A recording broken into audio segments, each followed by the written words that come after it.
Bonjour, moi c'est Yannick Tijoux, je suis masseur-kinésithérapeute sur Carquefou. Je suis aussi animateur du réseau Coquillage dans le 49-72 et 53. Je suis par ailleurs aussi intervenant à l'école de kiné, à l'école d'ostéo-idéo et président de ma CPTS, ce qui me permet d'avoir une vision un petit peu générale du terrain.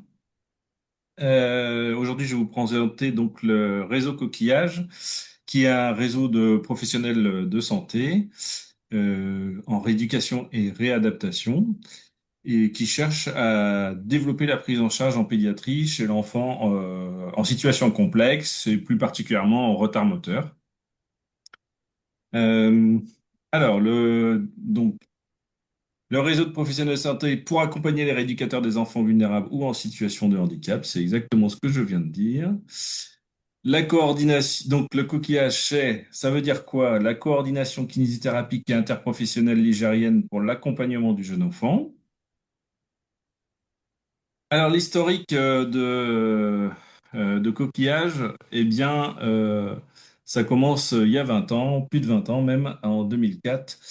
C'était une kiné qui était en CAMS, qui voyait passer des enfants et puis des fois qui avait besoin de soutien pendant les vacances auprès des libéraux et qui s'est dit, tiens, qu'est-ce que ce serait vachement bien de créer un réseau de kinésithérapeutes dans la prise en charge de l'enfant parce qu'elle voyait beaucoup de disparités dans cette prise en charge par les libéraux. Et du coup, elle s'est dit comment je peux les soutenir et faire en sorte de les motiver pour la prise en charge en pédiatrie, qui est souvent une prise en charge un peu particulière, où il faut prendre aussi en charge la famille. Et à la suite, on a été en 2012 soutenu par l'ARS euh, davantage financièrement, puisqu'à l'origine c'était une association de bénévoles. Et ce soutien de l'ARS nous a permis de passer dans un mode de pluridisciplinarité. Donc, on n'est plus seulement que kiné, on est aussi psychomotricien, orthophoniste, orthoptiste, ergothérapeute, euh, neuropsychologue. Voilà, et j'en oublie sûrement parce qu'il y a aussi des ostéopathes et des éducateurs. Le but, donc, c'est vraiment de créer une culture commune pour essayer que tout le monde parle un même langage et créer un vocabulaire commun. En 2021, il y a eu la création des missions d'animation sur la région. Donc, du coup, on a trois animateurs, enfin, deux animateurs qui animent les deux émis-régions Est et Ouest. Et on a un coordinateur régional. Nous, en 2024, on a fêté nos 20 ans.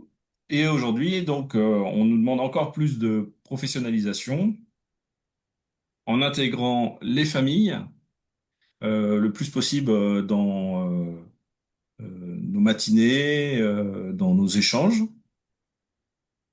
Et à l'origine, j'ai oublié de dire que nous étions départemental, on n'était que 44 et que maintenant, on est vraiment dans tous les pays de la Loire.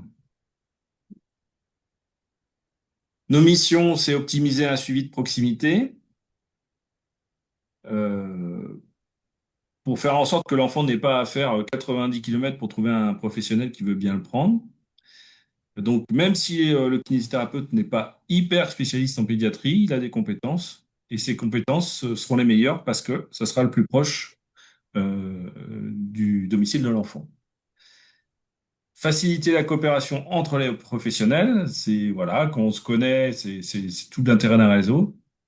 Quand on se connaît, c'est tout de suite beaucoup plus facile de prendre son téléphone quand on s'est rencontré dans une matinée et développer les pratiques et harmoniser les pratiques des professionnels, c'est ce que je disais tout à l'heure, pour obtenir un vocabulaire commun, de savoir quand on parle et aussi mettre à jour les connaissances de chacun. Un peu comme une formation continue, si vous voulez, mais on n'est pas organisme de formation. Nous, on apporte de l'information.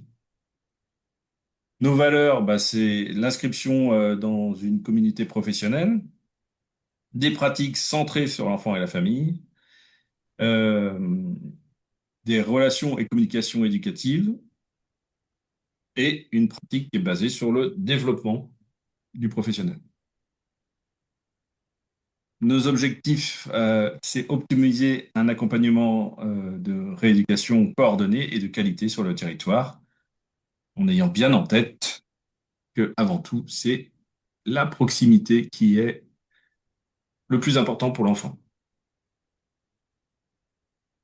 Donc, pour résumer, nos actions, elles visent les professionnels, mais pas que.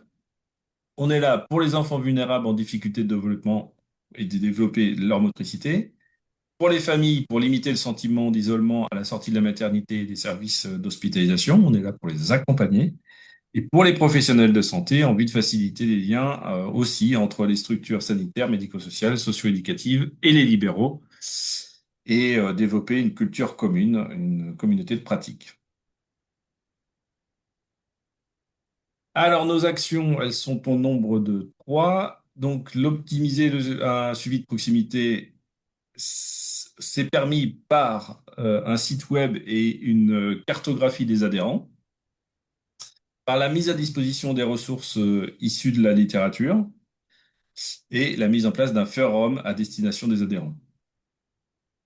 Faciliter la coopération entre professionnels, ben, en fait, on réalise des actions de compagnonnage individuel. On a parmi nos membres adhérents des gens qui sont un peu plus formés au niveau universitaire sur le sujet et qui peuvent se déplacer au cabinet ou en structure, parce que maintenant c'est nouveau, pour porter un regard sur une situation autour d'un enfant et sa famille. Donc, en gros, participer à une séance, mais sans en étant, on n'est pas là du tout pour juger de la qualité du professionnel. On est là pour observer et ensuite échanger avec ce professionnel de ce qu'on a vu. Et des fois, ça permet de débloquer des situations techniques en apportant des solutions techniques ou de débloquer des situations relationnelles qu'on peut avoir avec l'enfant ou la famille. Des fois, le fait d'avoir un regard extérieur, ça permet de débloquer la parole et voilà, c'est parfait, c'est très bien, c'est ce qu'on veut. Et nous avons aussi, pour féliciter la coopération entre professionnels, des missions d'appui aux professionnels. Alors là, c'est l'ARS qui nous a permis un soutien financier. Euh, pour les libéraux, on est payé à l'acte. Et l'ARS a compris que des fois, il y avait des trous dans la raquette. C'est-à-dire que la prise en charge en pédiatrie, elle est complexe et elle nécessite beaucoup de temps d'échange, de concertation et de déplacement du professionnel qui va aller, par exemple, accompagner les parents chez le chirurgien, qui va aller dans une école pour expliquer au milieu éducatif comment fonctionne l'enfant, entre guillemets. Voilà. Donc, tous ces temps-là n'étaient pas valorisés. Eh ben, dans les missions d'appui, on peut les valoriser. On a un tableau, en gros, et on remplit. Et plus on a d'enfants, plus on est loin d'un CHU, c'est-à-dire que plus on est dans la pampa, plus on va soutenir le professionnel. Euh, plus on va à ces concertations, plus on vient à nos matinées de formation, d'information, et j'en oublie encore, ou qu'on vienne aussi à nos webinaires, eh ben, plus vous êtes actif dans l'association, plus les missions d'appui vous dédommagent de ce temps informel qui participe à votre développement professionnel. Et, euh, et du coup, à la fin de l'année, vous touchez à un dédommagement en fonction des points que vous avez acquis. Dédommagement financier. Et enfin, développer et harmoniser les pratiques professionnelles, ben, c'est ce que je vous disais, c'est donc l'information professionnelle par différents moyens, le forum, la recherche bibliographique, en gros une veille bibliographique, et les matinées de formation, d'information que nous organisons. Donc, on va détailler un petit peu. Là, vous voyez notre site internet avec la cartographie des adhérents. On n'est pas obligé de vouloir apparaître sur la carte, hein. Il y a des professionnels qui ne veulent pas apparaître sur la carte parce qu'ils ont peur d'être submergés de demandes après. Donc voilà, c'est possible de ne pas apparaître. Pour l'optimisation du suivi de proximité, donc on a, enfin non, pour le développement du professionnel, on a donc des ressources documentaires qui sont accessibles directement via notre site, avec la mise à disposition de ressources issues de la littérature, donc sélectionnées par notre groupe de travail. Et on a un forum d'échange sur les situations cliniques. Donc, c'est un forum bien spécifique, avec une modération éventuellement, qui permet à chacun de trouver des réponses à ces questions rapidement.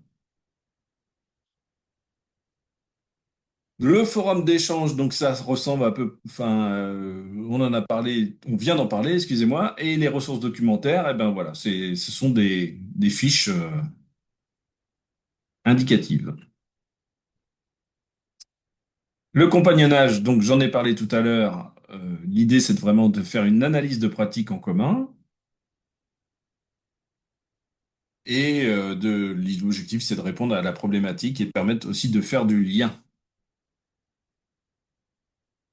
Les missions d'appui, on en a parlé, donc c'est l'indemnisation financière, ce que je disais tout à l'heure, des trous dans la raquette. Ça permet donc de dépasser le soin et l'éducation individuelle pour agir dans un contexte de vie de l'enfant et de sa famille.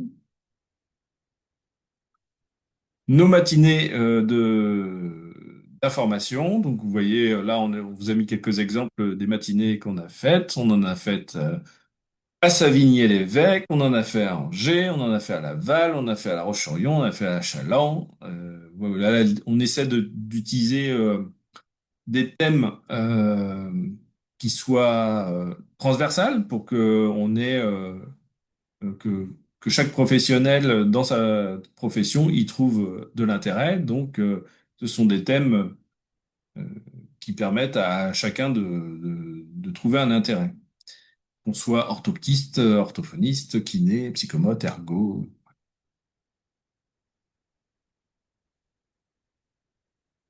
Et nous avons aussi nos webinaires. Les projets à venir, eh bien, on en a trois. On a le renforcement des liens entre profession et la rééducation et réadaptation en pédiatrie. C'est-à-dire qu'aujourd'hui, malgré tout, on reste quand même très kiné. Donc là, on va créer des groupes de travail propres à chaque profession. Donc un groupe de travail ergothérapeute, psychomotricien, kiné, voilà. Pour que chacun y trouve un peu d'indépendance et puis fasse évoluer l'association dans toutes les directions, toutes les professions. Une réflexion sur la place des usagers et leurs familles. Au jour d'aujourd'hui, on fait participer les familles comme intervenants dans nos matinées assez souvent, et puis on peut avoir des familles aussi comme participants. On pense que ce serait bien d'aller encore plus loin et que finalement il y ait une représentation des familles aussi dans la gestion de l'association. Et la facilitation de la mise en place de travaux de fin d'études dans le domaine de la pédiatrie des étudiants des filières de rééducation et réadaptation. Donc là, c'est notre partenariat avec Réseaupédia qui permet de faire ça. En gros, c'est de faire du repérage sur les sujets de mémoire ou d'initiation à la recherche qui intéressent la pédiatrie et que les étudiants viennent participer ou présenter leur production. Et voilà, donc merci de votre attention. Vous pouvez voir que dans nos partenaires, nous avons le Prior, tout simplement parce que c'est eux qui nous font notre secrétariat et qui gèrent notre boîte mail de coquillage. Et on leur remercie beaucoup parce que c'est un soutien énorme. Et voilà, on travaille vraiment en coopération avec eux, c'est un vrai bonheur. On a donc Réseaupédia, j'en ai parlé, donc qui est le SRAE pédétique qu'on ne trouve que dans les Pays de la Loire, hein. C'est un SRAE bien spécifique. C'est un test qui peut-être sera du coup précurseur pour les autres régions. Et puis le soutien de l'ARS, puisque c'est l'ARS, ce sont les fonds ARS qui nous font vivre. Et voilà, je vous remercie de votre attention.